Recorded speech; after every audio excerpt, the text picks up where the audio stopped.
բոլոր այն մարդկանց, այն չար մարդկանց ծրագրերը, որոնք ուղղված են Աստծո դեմ, Աստծո սպասավորի դեմ, Աստծո եկեղեցու դեմ, իչիք են դառնալու, սիրելիներ, իչիք են դառնալու։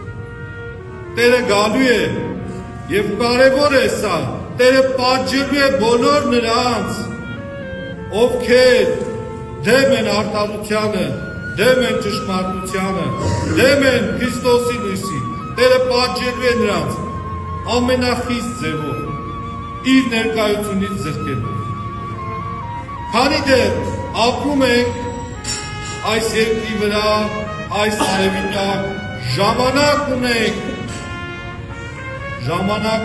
դարձ ապրելու,